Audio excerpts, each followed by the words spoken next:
Okay, long coffee break. We're going to get started with Ben Newman is going to be talking about fibers, which is a way of dealing with asynchronous code in JavaScript. Ben works at Meteor, which is based in San Francisco, but he lives in New York, so he's all good. All right, you hear me? Great.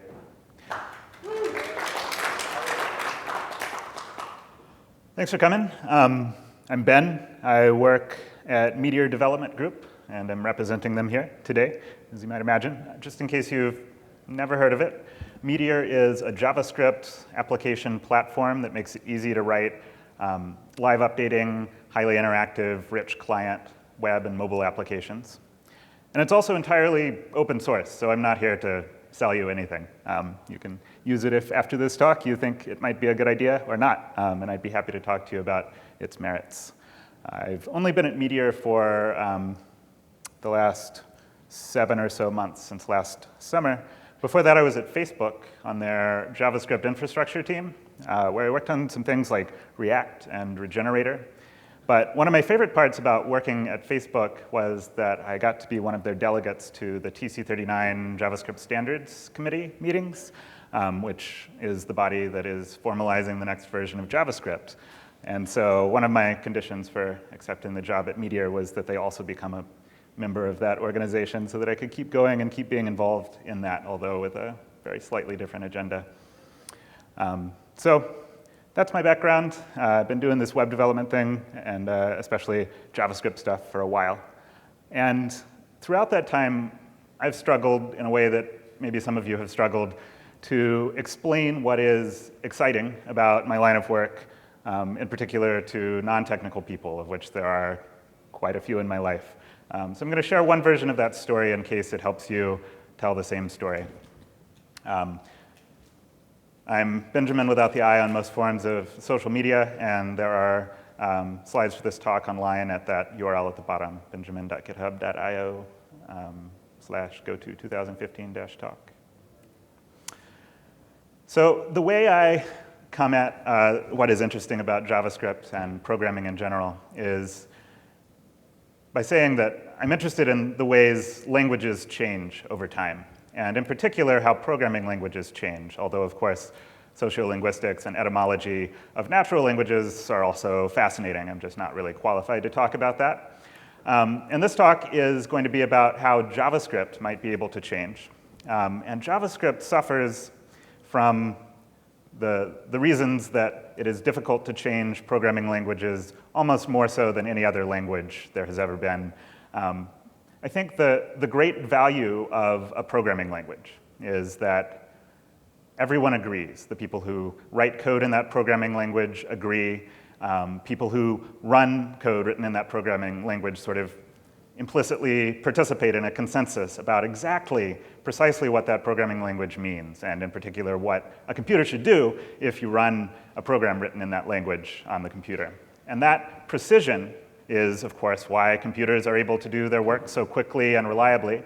It's why if you figure out how to tell a computer how to do something new, you can give your code to somebody else, and without even understanding how it works, they can see that it does work by running it, because to a close approximation, it runs exactly the same on their computer. And of course, then if they want to understand how it works, they can dig into it, and at every level, it sort of makes sense. And that's a cool property that natural languages certainly do not have. You know, we all have our different understandings of meanings of words and syntactic structures. And if you hear somebody say something and you don't understand what it means, you have to fall back on context clues and asking questions. And that ambiguity is why most of our efforts at natural language processing still fall squarely in the realm of artificial intelligence, rather than simple algorithms like those used for parsing and evaluating programming languages. But the downside to having convinced so many people to agree on how a programming language works is that if you ever want it to change, you've got to convince all those people all over again. And it would be one thing if they all cared, right? But especially in JavaScript's case, everyone with a web browser has a particular version of JavaScript installed, and they may not even realize that they're making an implicit choice about what version of the language they're using, may not even recognize JavaScript as a pair of words stuck together. And so convincing them that it's a good idea to upgrade has to either be a really good argument or really easy. And the insurmountability of this task used to be the most depressing thing about JavaScript. People thought that it would never change, that it was stuck in its 1995 ways because it was just too much effort to get it to change. And while it is still definitely true, as Brendan Eich has said, that the web is a brutal, shortest path, worse is better, evolving system, I think we can finally say that that evolution is proceeding more quickly than it used to. JavaScript is finally becoming the language that we want, and many new features that are proposed in ECMAScript 6 or even ECMAScript 7 can be simulated without any changes to the language, which is cool. This is what Babel.js and Traceur are all about, and they account for most of the new features in the language, which is awesome. So we get to have the future now. Here's a simple example of an ES6 arrow function that is being passed as a callback to the sort method, and it can be pretty trivially transformed into an ES5 function expression. And this just runs in all browsers today. So this is sort of like if you went to the effort of rewording your fancy new lingo in something that people who understood an older version of English understood. And it's great that it requires not as much effort. So that's a great story. And it's really exciting to have things like generators and modules and classes today rather than 5 years from now.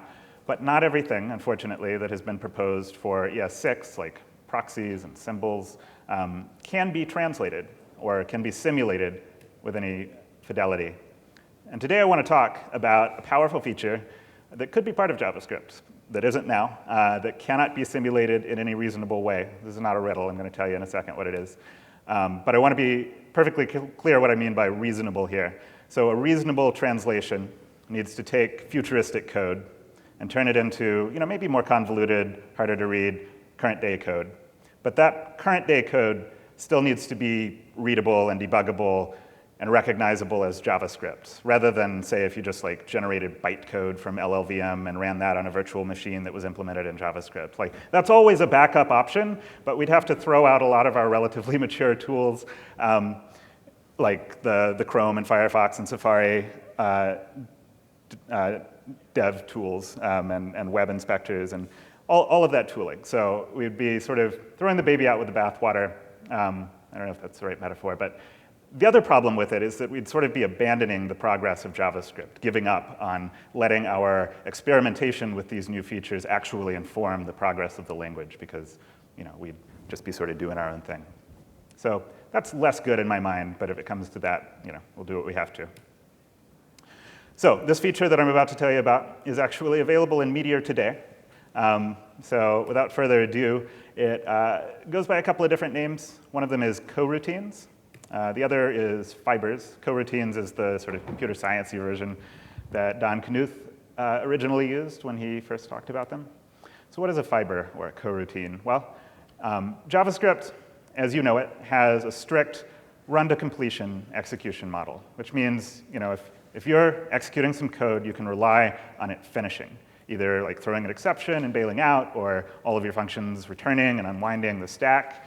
And once the stack is empty again, after all your functions have returned or been aborted, then other events can be run in the event loop.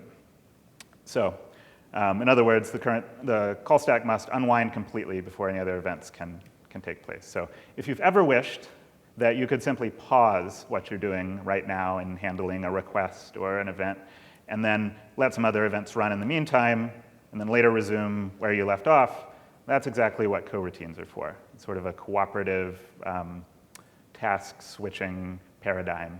And it's important to note that it's not multi-threading. Things aren't happening at the same time.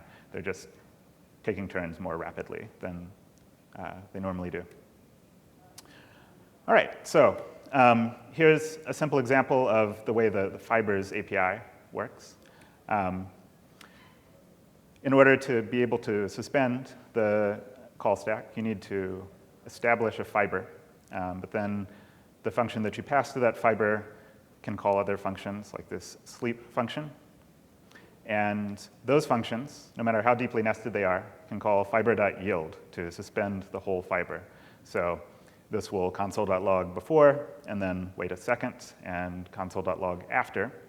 And if you think about how you might implement that sleep function without fibers, it'd be very difficult. You could just sit in a while true loop and like check, new date.getTime periodically, but that wouldn't let anything else happen. So the fact that we can make this sleep function look synchronous in the way that we call it is pretty magical. And the way we do that is that we grab the current fiber. This won't work if we're not in a fiber. Then we set a timeout for the specified number of milliseconds.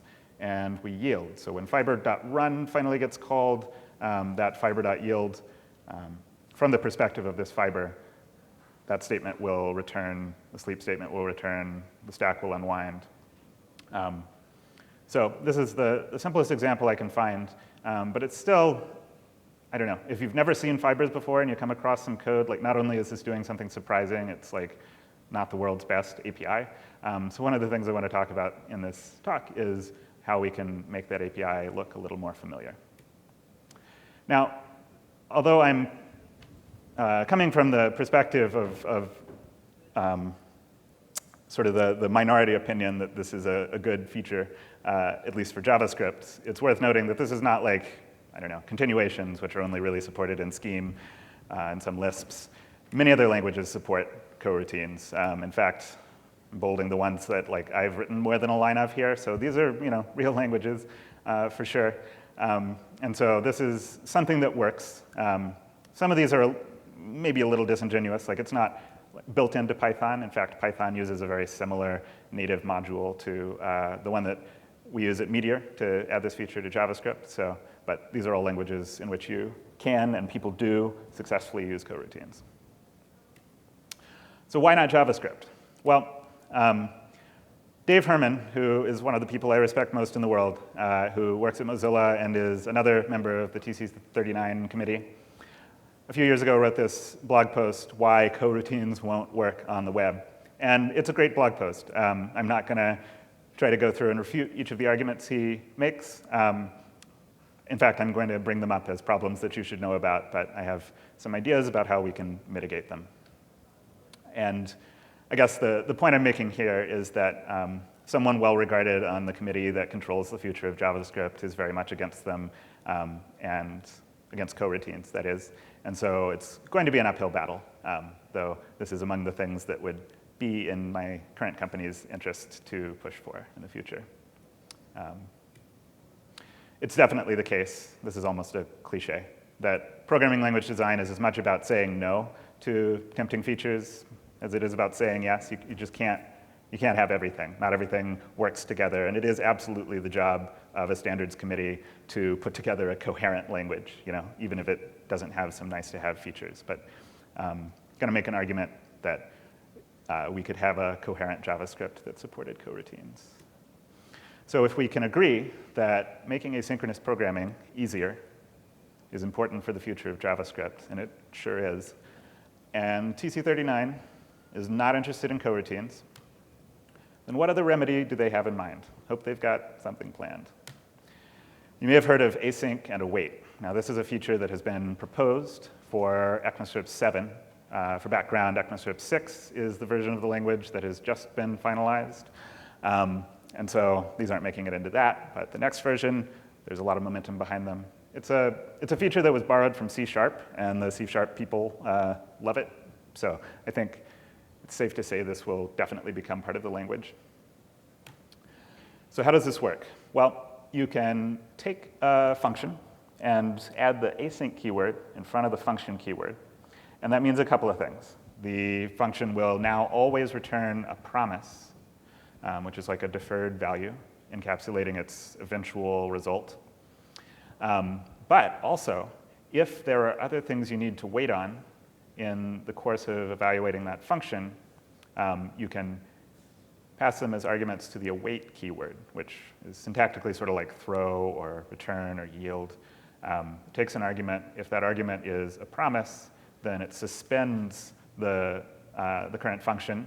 And when the promise is finally fulfilled, it evaluates to the result of the promise. And if the promise is rejected, then the await expression throws an exception. So you could actually use a try-catch block here. Like one thing that we've sort of been getting away from with callbacks and promises is that you don't get to use these things that are built into JavaScript, like return statements and try-catch blocks. But this is sort of bringing that back. So we're doing two awaits in that function. And this composes really nicely. So you can have other async functions that also await the result of, in this case, create user. So we've got like, the version of the function that always creates the user and the one that checks to see if there's already a user with that name, and then only creates it if they don't exist yet. Now, at some point, you're going to need to call an async function that is from a call site that's not also in an async function. And remember that it returns a promise. So now you're back to just attaching callbacks to the promise to get at the value. But that's pretty familiar in today's JavaScript. And this feature is planned for ES7, as I mentioned, but it's actually available today with a pretty good simulation via regenerator, which also transpiles generator functions. And if you happen to be in an environment where you already have generator functions implemented natively, or maybe you're handling them some other way, you can transpile async functions to generators using another module. I wrote both of these modules, so I mean, I stand behind them, but there could be other possibilities like Tracer. So let's try that with pure promises. Actually, I'm going to skip over this because this isn't all that interesting. It gets like a little worse. The lines are a little longer. But if you understand promises, it's like not that huge of a savings of boilerplate to use async functions. Though I will say if you had a wait inside of a loop, that would look pretty nice in the async function context. But with promises, you'd have to like chain them together iteration to iteration, and that gets messy. But what about callbacks? Well, let's try that. So this is our promise version. And the real rub here is that you've got to handle all the error cases. So in case the first asynchronous operation comes back with an error, you have to handle that. If the second one comes back with an error, you have to handle that. And you can't just like pass callback as a callback to the then function because it has this kind of funky Node API where you pass the error or null first and then the result second. And likewise with getter create user, it just becomes like not as terribly nested as pure callbacks because we're using promises here, but the number of lines of code increases dramatically. So unless you're familiar with this style of programming, this is pretty obscure. It's hard to see what's going on until you've really parsed it and run it in your head. So I think it's fair to say we've come a long way, but we're in the business of perfecting this language. And there's no reason we shouldn't be asking if we can do even better than async functions. I will be excited to have a version of JavaScript that supports async and await, but I would be even more excited if it worked in the way that I'm about to describe. So I claim if JavaScript had coroutines, then we could implement these async and await keywords without any new syntax. Because they're keywords, that in itself is new syntax. But what do I mean here? Well, we could turn async into a wrapper function, sort of like a decorator in Python, where we pass the original function to async, and it returns a wrapper, which we bind to the create user variable. Since these are function declarations, they should be hoisted. So this isn't a perfect transpilation if you're really into the details of that. But you can see that this would be a pretty easy compilation target if you were trying to go from ES7 async await to ES5. And similarly with await, I'm just going to turn it into a function by adding some parentheses here. This is really easy. And now, if you didn't know that these functions were doing anything magical, this would look just like JavaScript of today, except for the let, I guess, because that's ES6. These are just function calls. So how might these magical functions be implemented? Well, here's await, and this is a fully functional implementation. Await is going to take an argument, which might be a promise. It's OK if it's not. It'll just evaluate to that argument itself if it's not a promise.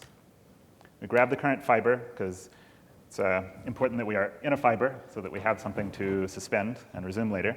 And I'm going to go ahead and take up 4 lines with this assertion that just guarantees that.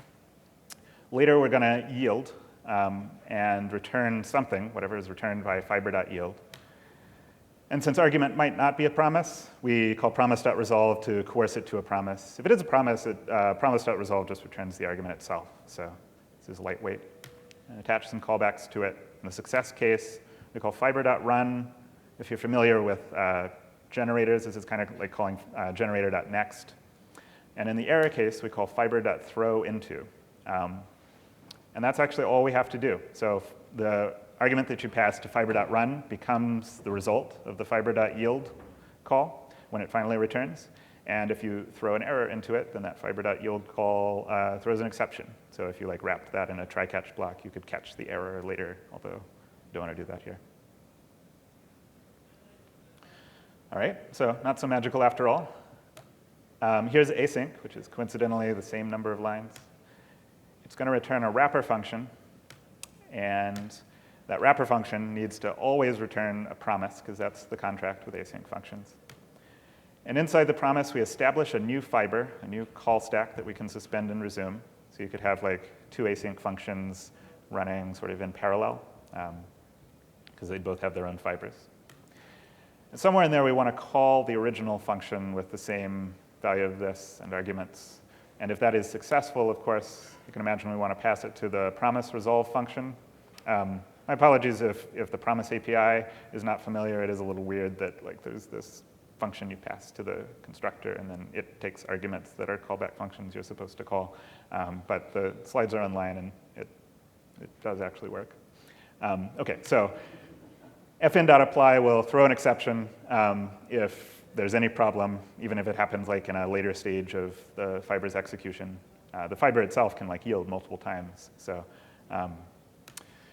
in case there was an error thrown, then we want to use that as the rejection reason for the promise. And the only thing that's left to do is to kick off this fiber by calling its run method.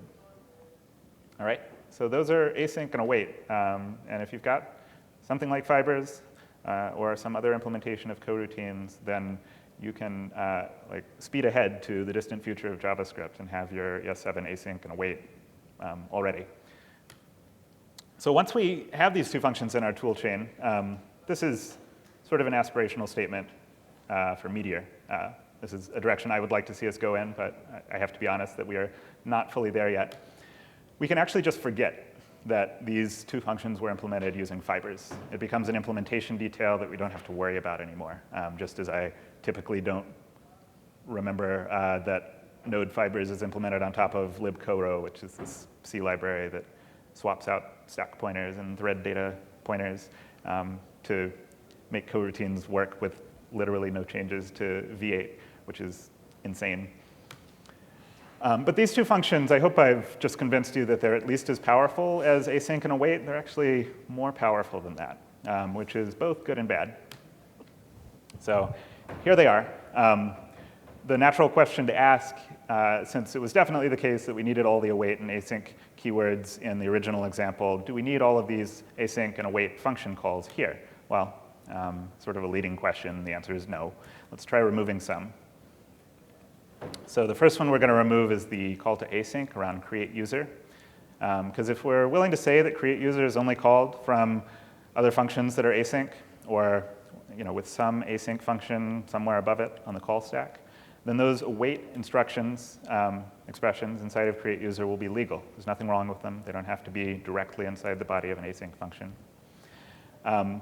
And because create user is now just returning a simple value, it's no longer an async function, it doesn't return a promise, we actually don't have to await its result in getter create user. So that can go away. We could, it would be harmless, but we don't have to. And in fact, if we're willing to adopt the practice of running most all of our code in a fiber, then we can get rid of the async wrapper for getter create user too. So all we're left with are await expressions. And so in this coding style, the await function sort of becomes a tool for evaluating promises synchronously, if you happen to think that that is more convenient in certain cases. And I don't want to make this seem like broad recommendation, because it can actually still be valuable to mark functions as async so that they can run in parallel. It's good for the learnability of Meteor for new developers, new Meteor developers who may just be like new web developers, full stop, to not have to think about async and await and promises on their first day of learning Meteor. So that's one reason that hiding this from users can be a good idea. But even for sophisticated users who want to parallelize these operations so that they're not blocking on each other, it's important to give them the ability to say that get or create user is, in fact, async, so that it can return immediately and start creating both of these users simultaneously. And then, if you know what you're doing, if you've heard of promise.all before, you can sort of join on all their results. And it won't be the sum of the times they took, but some combination of the times. So it might still be a good idea to leave get or create user async so that it returns a promise so that Marley doesn't have to wait on Ben. So if you know Meteor, you may be wondering how, if this is only available on the server, how Meteor allows database access on the client, because that's one of the niceties of Meteor, that you get to sort of write the same database access code on both client and server. And that currently is sort of a bit of trickery. I mean that in the best way. MiniMongo is our client-side implementation of the Mongo API. And it's essentially a sophisticated cache that we pre-populate based on publication data on the server. It supports a subset of the Mongo collection API, like find one, insert, update, remove.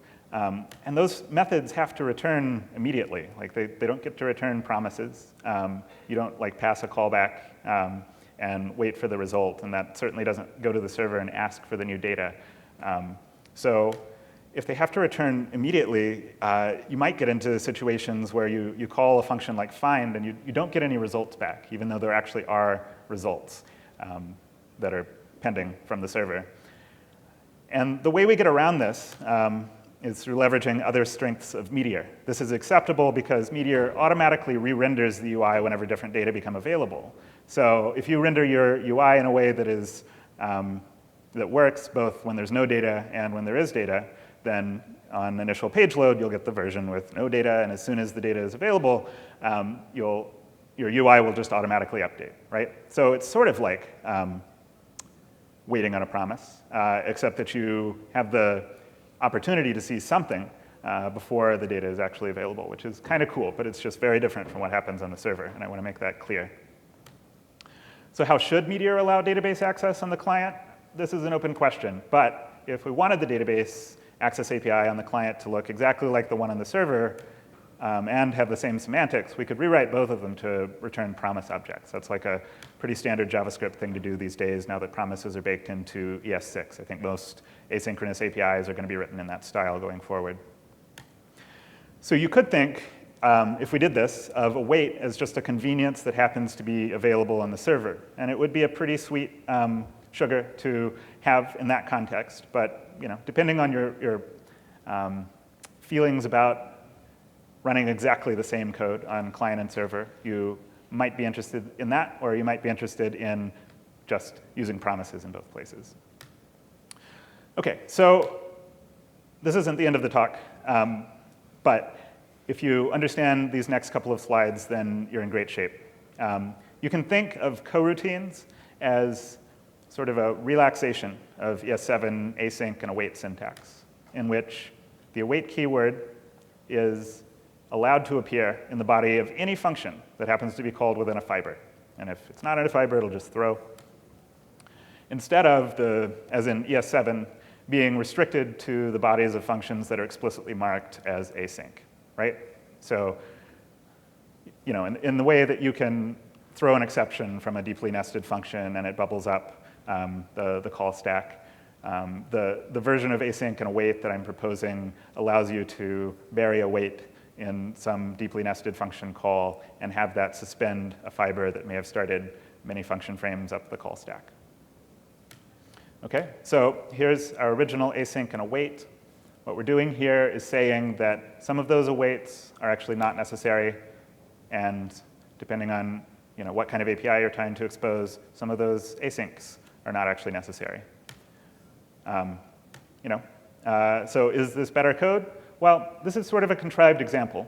And so it's not, it's clearly shorter. There are fewer letters in it. And this future is possible, although it is not currently on the roadmap for ES7 or beyond.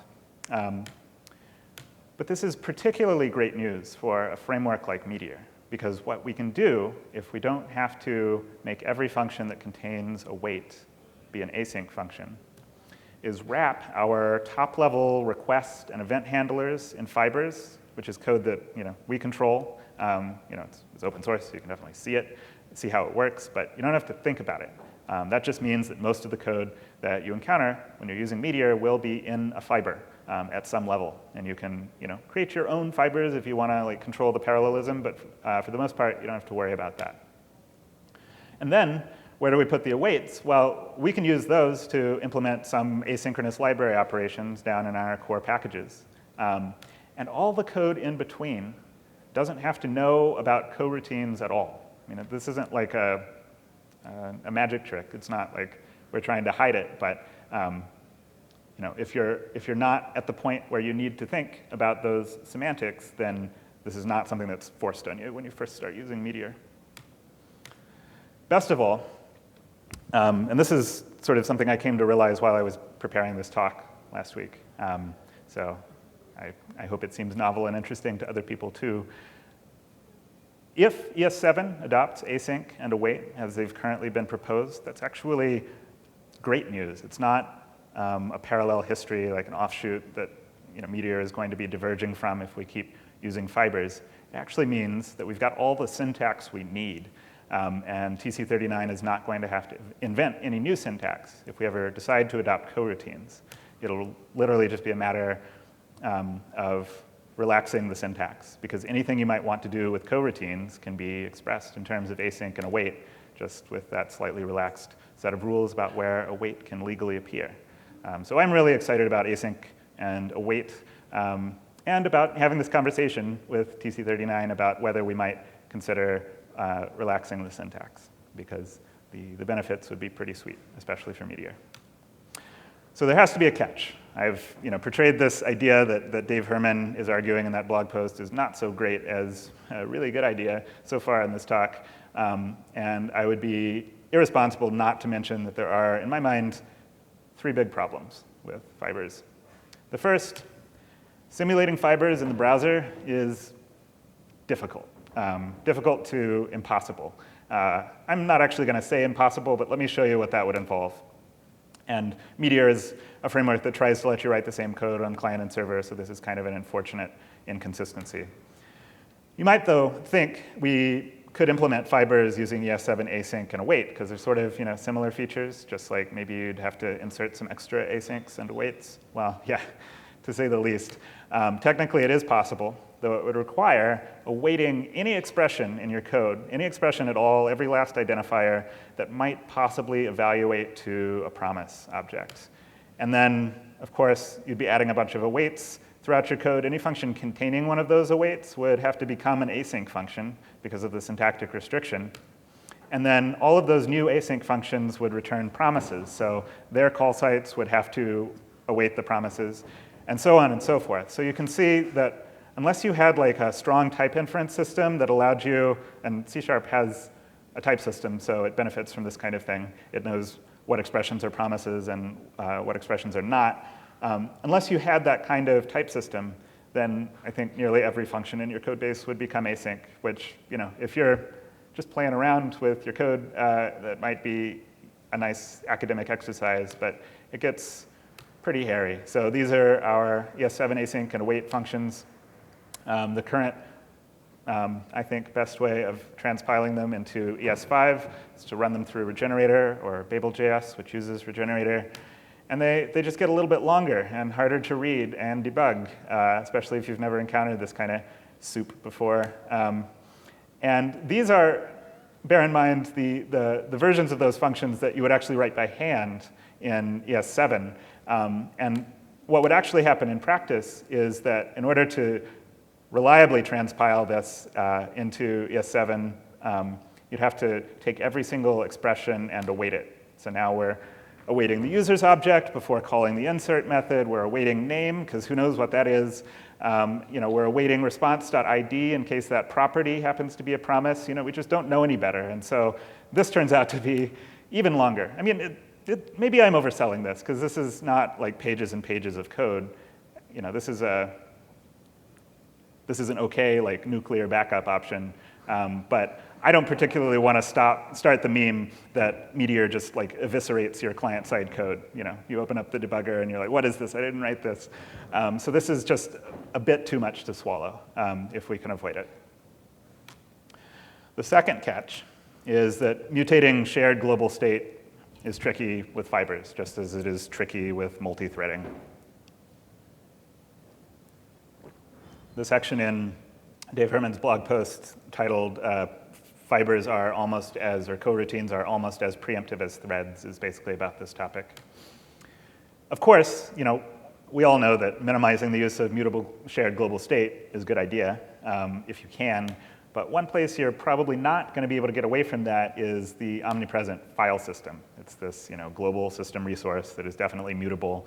And if you have two fibers that are like interleaving operations, and one is trying to list the contents of a directory and the other is removing or adding files to the directory, you very well might get back a list of directory contents that never actually corresponded to the file system. And that's not good, to say the least.